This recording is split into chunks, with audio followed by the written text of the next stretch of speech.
Hello, everybody. Welcome to the Fortra webinar, Go Beyond One Size Fits All, looking at data classification.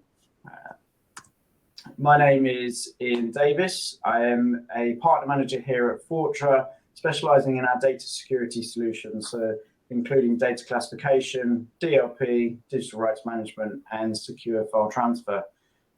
With me on the webinar today, we've got my lovely colleague, Piers. I'm going to pass over to him because he'll be able to do a much better introduction than I will. Thanks, Ian. Yeah, so I'm Piers Chivis. I'm the product manager for the data classification solutions delivered by Fortra. I've been doing that for a number of years. And product manager means I'm responsible for the features and timelines of releases of the data classification suite. Back to you, Ian. Thanks, Piers. So welcome, everybody, and thank you for your time. I appreciate how valuable time is these days. So I'm really grateful for you joining us to spend some time to hear a bit more about classification and how Fortra can assist you in securing your data within your organization. So on the agenda today, we're just going to be explaining and discussing why taking a specialist approach in terms of data classification is essential to your organization. We're going to look at potentially what makes a one-size-fits-all policy potentially not fit for purpose, and how a more granular and more sophisticated approach lends itself better to securing sensitive data or IP. And Piers and I will discuss just a few topics that might give you a little bit of thought on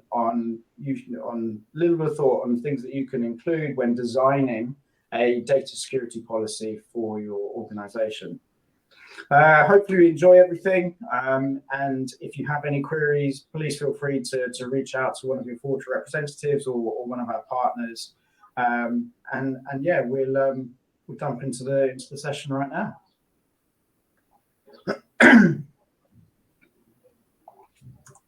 So potentially, what is in the session for you? Well, hopefully by the end of the webinar, you will have a clear understanding of why we think a granular approach and a more sophisticated design in your data classification is essential. You'll see that a one-size-fits-all policy where the classification solution is not always going to be sufficient for certain verticals.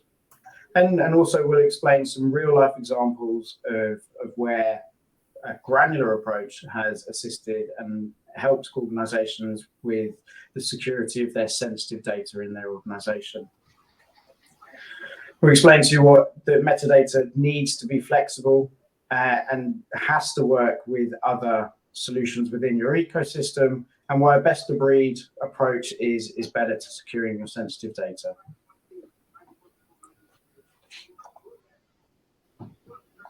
So Piers, I think over to you. Yeah, thanks, Ian. So yeah, I guess when you're considering your data security, the first question is what do you care about in terms of the content types that you wish to secure? But before I go into those, which some of the examples are on the screen, I just wanted to outline the way I see businesses working around data security. So for example, it's typical that the HR team and only the HR team can see the personal details of the employees. And that's what you'd hope and expect to find. And typically, say, the finance team and maybe the senior executive team are the only people who can see financial results until they're released to the market. Again, that's what you'd expect. If you have a mergers and acquisition department, you likely, not likely, but for statutory reasons and commercial reasons, you shouldn't announce the acquisition until the markets are aware of it. So within any business, there's an internal firewall set up. So doesn't it make sense that your data classification schema reflects those internal firewalls and aids and abets those technical and procedural processes that are already in place to manage those controls? So what sort of data security types do we see that organizations wish to control? PII, of course, is a very typical one. So there's personally identifiable information. legislation like GDPR and CCPA in the US and other privacy laws around the US, and the emerging data protection bill in India are clearly set statutory and legislative requirements on organizations around PII. We also see payment card industry content, so typically credit card numbers, but cardholder data generally, that needs to be controlled. Organizations need to know where it is, they need to discover it, and they need to classify it, and then need to protect it. And finally, there's intellectual property. So typically, very many organizations we work with, say people designing the next semiconductor chip, or the next cola recipe, or the next sportswear shoe. This is your high value intellectual property. And you need to control it. You need to find where it is, discover it. You need to classify it appropriately so it can be controlled. And then you need to protect it with, say, a data loss prevention tool like Digital Guardian from Fortra. And even further, actually, when it comes to intellectual property, you likely need to share that with third parties for the supply chain or organizations you're doing research on for your intellectual property. And in that case, you likely want to control who you can share it with. And you could use a tool like Fortra's Vera, which does digital rights management and secure collaboration. So we typically see those. I don't know, Ian, if you've come across any other typical types of content that need to be controlled by the people you've been working with. Well, typically as well, I mean, we just mentioned everything to do with your organization's sensitive data, but in this environment, we're working, collaboratively with other organizations, and they're going to have sensitive data that you're working with. A typical example, I always remember one of my first customers was a boatyard in Southampton building hulls for Coast Guard, but they had a contract with the Navy SEALs actually, and they were maintaining their boats, so they had to secure the sensitive data of their customers. It wasn't so much about their PII or their intellectual property; it was securing other people's data. So it's also how we work with other people around the globe and making sure that we're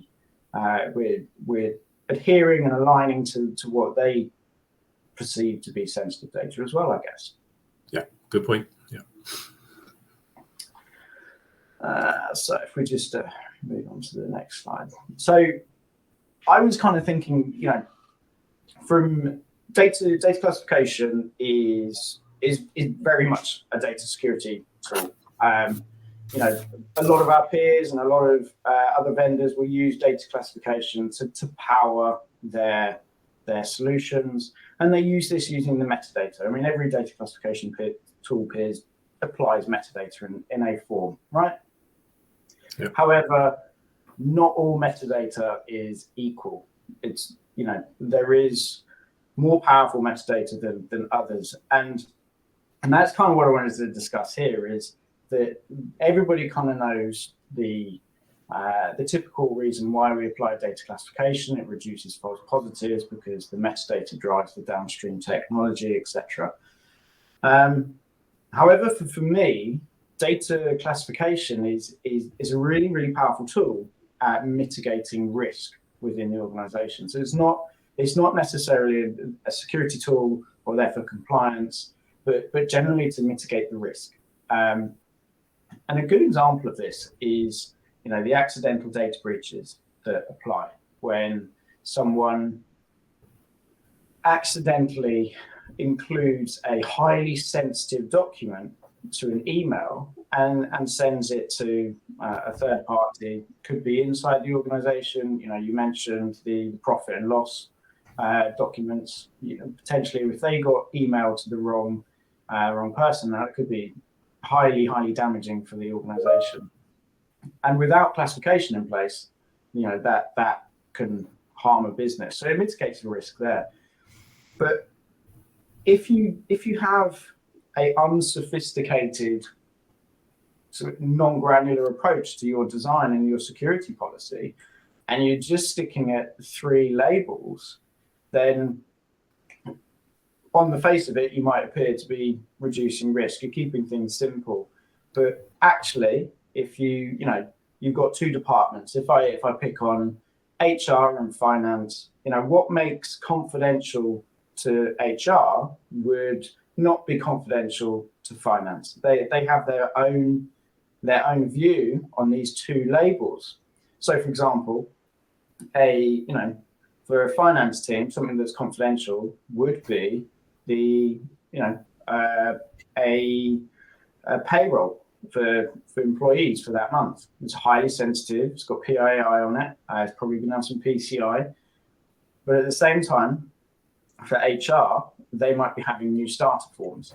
Now, again, this has got PII and PCI, but they are very, very different documents that you wouldn't want either having access to. So from a privacy access management point of view, if you can only apply confidential as a label, how do you prevent each teams from having access to those documents? Now, you can apply a little bit of granularity using some of our peers. So if we go to a second label with a second step, you can give it a confidential with a PII moniker underneath. So now we can kind of see, all right, so this is confidential for payroll. It's got PII payroll information, fine. And that prevents HR from seeing it. But they also use confidential and PII. So again, the only way, if you haven't got a granular approach to designing your metadata, is to add another label. You now have to have confidential for finance and confidential for HR with PII as the second hierarchy. And now you've had to add 2 extra labels to your existing schema. And I've only picked on, a conflict of interest between 2 departments. There's going to be many, many others within any organization. And over time, you're going to build a long, long list of classification options for a company to choose from. And the problem arises there is that as you have labor turnover, you have new people joining the organizations, you have promotions, whatever, mergers and acquisitions. If people aren't trained, and if they don't understand, if there's no help in choosing the right classification, if they're presented with a long, long list, how can you ensure that they're going to select the right classification for that document? Yes, machine learning is powerful and can help you with it, but I still believe there's an element to have that human interaction and to have that sense check to make sure that you're choosing the right thing. If you can provide really powerful metadata and make it really granular, you can add all sorts of context into that label, into that metadata. So you can add things like, data retention periods, who created it, which department, who, how long is it supposed to be held on file for? Should it become public at a certain date in the future, like a profit and loss? We can add so much context that actually that powers the downstream technology, but we can sit it behind just a few labels, and we can guide end users through selecting the right number of the right classification.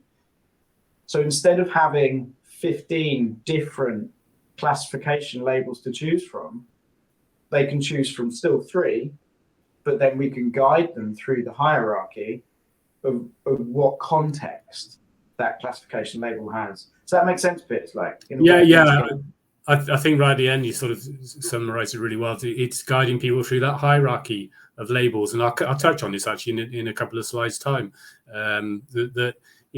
Many vendors just have a long, flat list of labels to support the approach you were talking about, and you can't ask users to pick from a long, flat list. So the hierarchy and the guidance is where you need that specialist help to guide the users. So and I absolutely agree. 100% what you're saying, Irene. I also think from having a specialist vendor, you also have the specialist support, right? And that's the other thing, is if it's a one size fits all, the support isn't going to be as focused, isn't going to be as determined in finding the right and helping you fit the classification around your policy. Anyway, let's move on. Okay, yeah. Just before we do move on, I think it's worth stressing that if the organisation is satisfied with public, internal, confidential buckets, so to speak, and those three or four buckets work for them, then the Fortran data classification solution set will support that as well.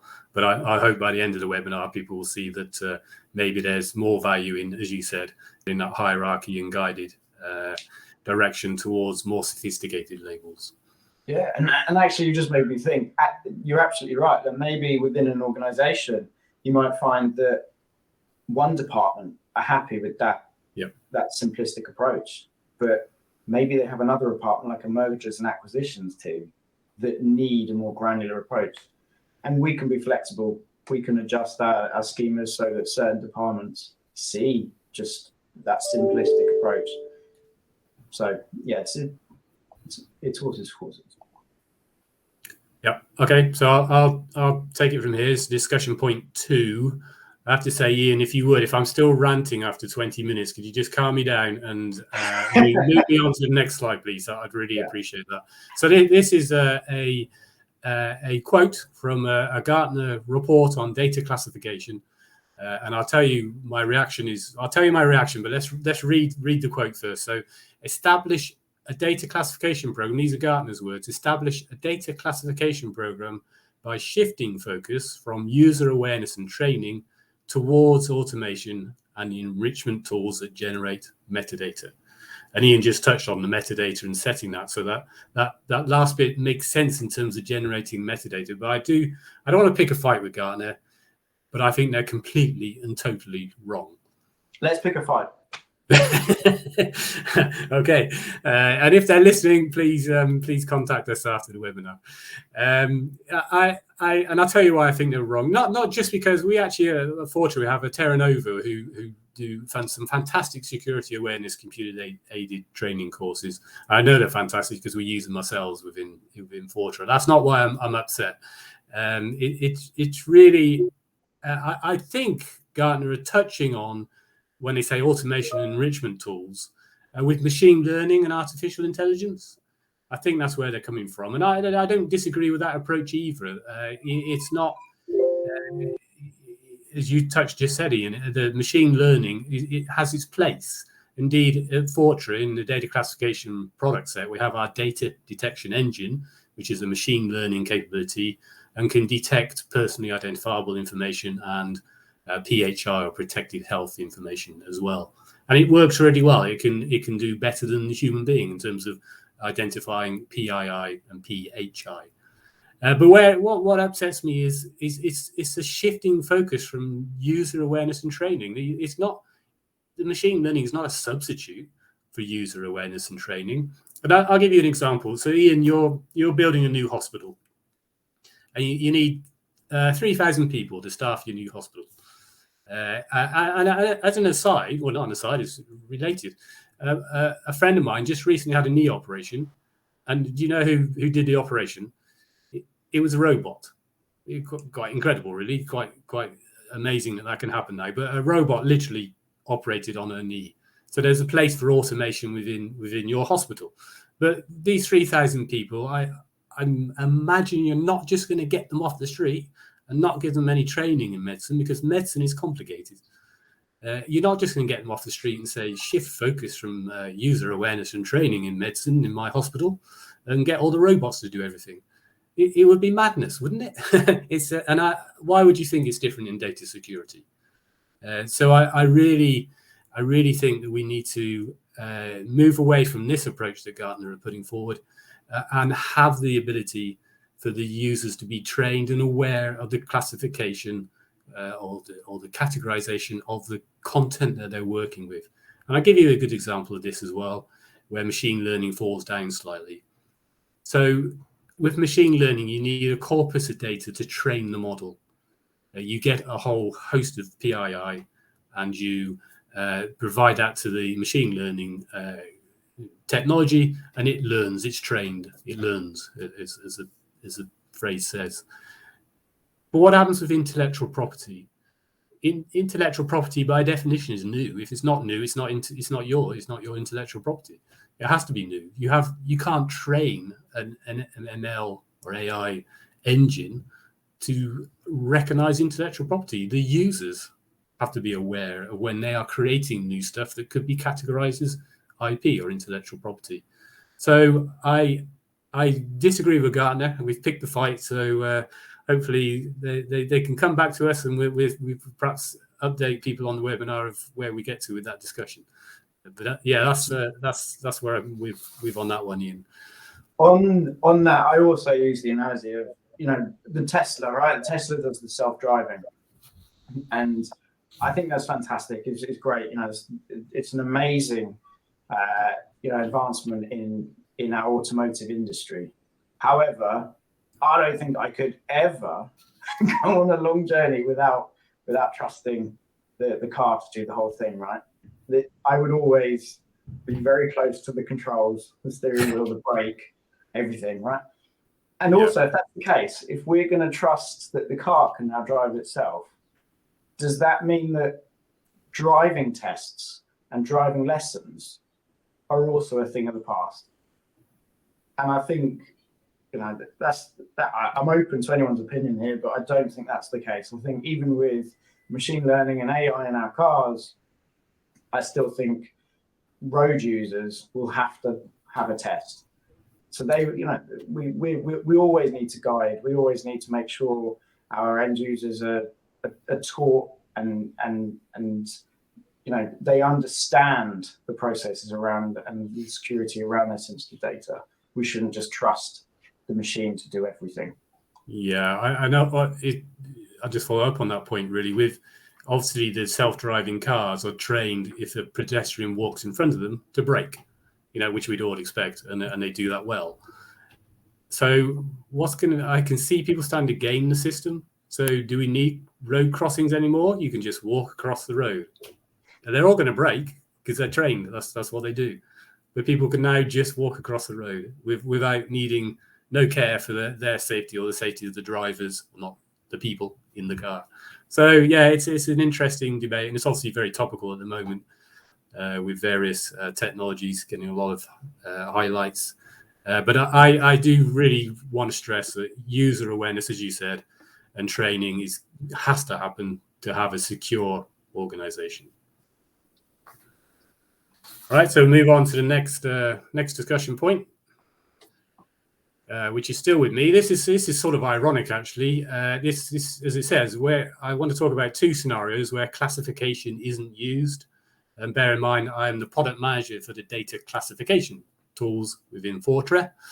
So that seems like an odd scenario. But the first one I want to talk about is the CUI, which is controlled unclassified information, which is a data classification schema produced by the US government by NARA, National Archives and Records Administration.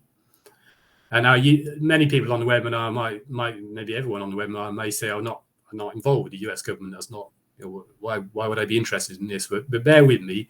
So what NARA have done, they have produced what they call categories of information. They categorize the information that might be used and generated and consumed by US government departments, agencies, and suppliers. And some examples of categories like privacy. They also have finance and patents as well. As example, three of the top level ones. They have about 20 top level categories, but within those categories, and this is to your point about hierarchy, Ian, they have subcategories. So patents has inventions. You can categorize it as patents, inventions. Finance has budget. You can categorize it as finance, budget. HR has privacy, or rather privacy has general privacy. And these all sound a bit governmental and a bit complicated, but actually patents, inventions is just IP. Privacy, general privacy, and it says in the NARA documentation, this is PII. And finance budget is just your sensitive financial details.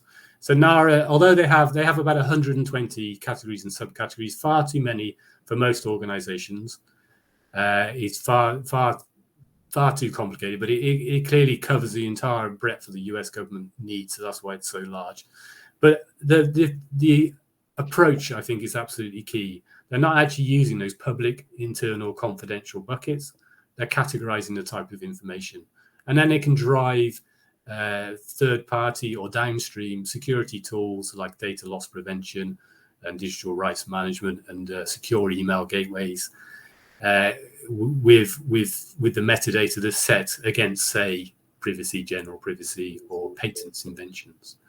And in their case, they may wish, when it's patent inventions, to secure it with a digital rights management solution, so that those inventions are not getting out of the business or the government inappropriately. So yeah, I think that talks to the hierarchy that you talked about, Ian, previously. So that's I think a great approach. And I would, even if you're not involved with the US government, I would encourage people to Google NARA CUI and look at their approach. It's a bit of a dry read, won't keep you up at night, but it's certainly, if you're involved with data classification schema within your business, it's a good approach, I think. And so to the second example then is, if you consider me on the side of a hill in a field hospital put up by the UK MOD, UK Army, windswept, of course. And this is in the UK. I was at a conference, a defence conference, where the UK MOD were there, US DOD, and Australia, Canada, and New Zealand representatives as well. And I said to a UK service personnel, when you're in theatre, how do you classify your information? And he said, we don't do classification. And you can imagine my jaw dropped, because I was at that conference to try and basically sell classification software to the defense organizations. And he said, well, we're on a secret network. Everyone's cleared the secret. Why would we bother classifying stuff? Which made sense. I got that.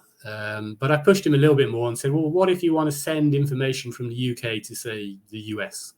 I said, we have Releasable 2 for that purpose. Releasable 2 US, Releasable 2 Oz, or Australia. And indeed, Releasable 2, if you're not familiar, is the means to allow organization to get off one nation's network to another nation's network effectively. So you can have Releasable 2 Oz, Releasable 2 US, or Releasable 2 Oz and US, so it can go to both their networks. So they weren't actually really doing classification. They were classifying things as secret, but that was fairly academic, because that wasn't the control that was being used here. So how does that fit within your organization? So again, I'll come back to intellectual property and say that you likely need to share your intellectual property and other sensitive content types with third parties, in which case it's releasable to your supply partner 1, for example, but not releasable to supply partner 2, because for this particular project, supply partner 2 might be working with your competitor. So it's really a great way. I wouldn't use the phrase releasable to necessarily, but the principle of it is it's a way and means of controlling where your sensitive data can go to. And again, I'll go back to digital rights management. Our Vera technology provides if you're releasing to supply partner 1, then you only want supply partner 1 to have that information, and you don't want them passing it on to their third parties or their supply chain. So you can control that with Vera, driven from the selection of the data classification in the data classification software. So yeah, I think that's just 2 ways. It's a more specialist approach.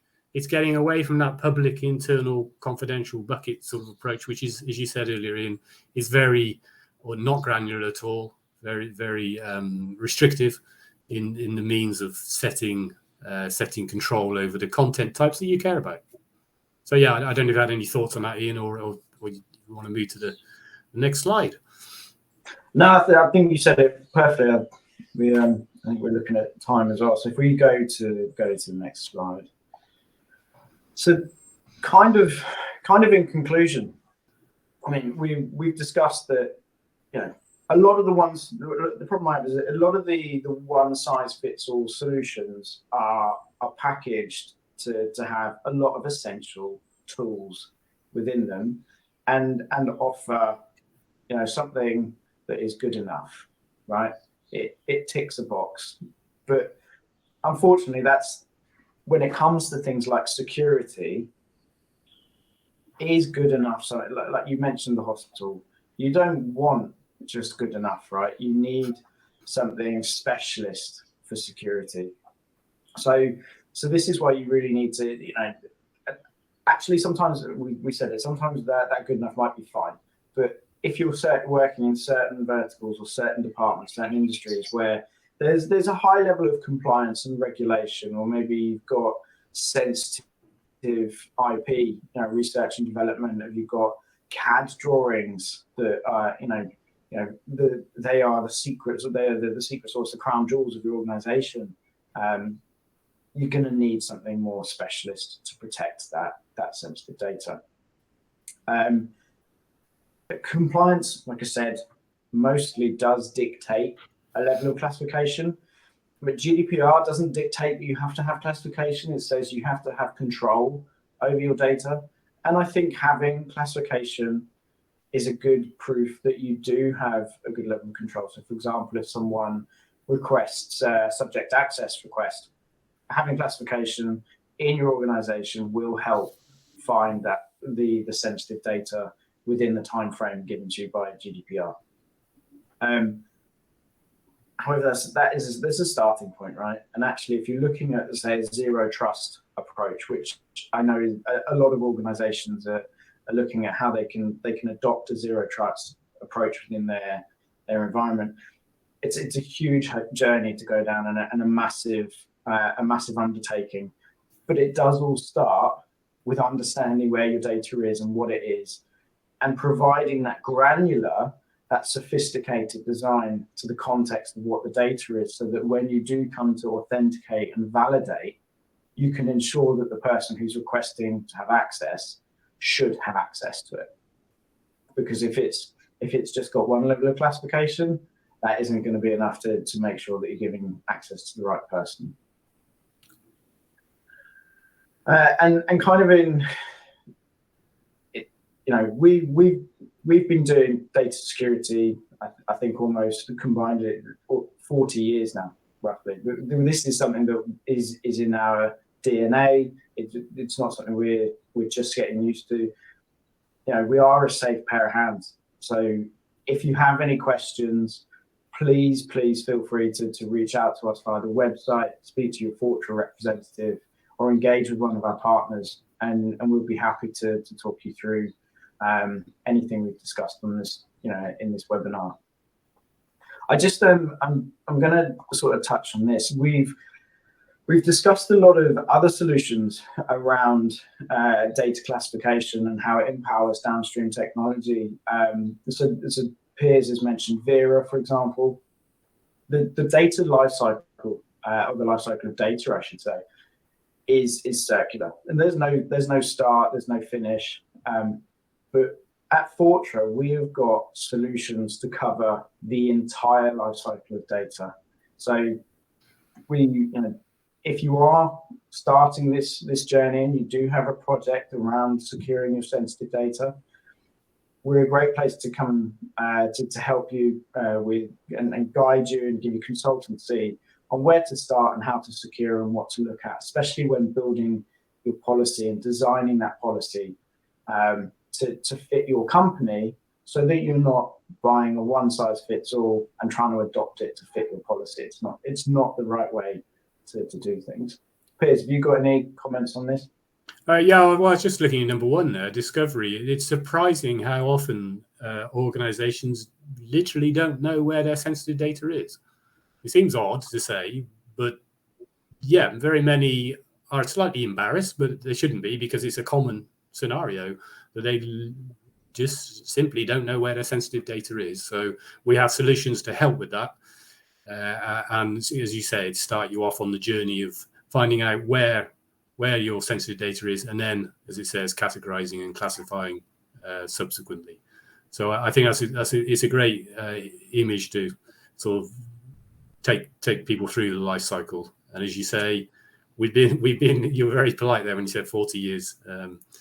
experience. We've been around the block, so we know what we're doing. Perfect. Okay, thank you very much for joining us today. I hope you found it useful. I hope you've enjoyed it. I hope it's been thought-provoking. Like you said, Piers and I are open to discussions with anything that we've talked about today. So if you want to engage with us, please reach out to your Fortran representative, and we'll be happy to set up a call to introduce you to some of the other solutions that engage and collaborate and cooperate with data classification. So I hope you enjoy the rest of your day, and I look forward to hearing from you soon. Cheers for the time, Piers. Thank you. Thanks a lot. Bye-bye. Goodbye.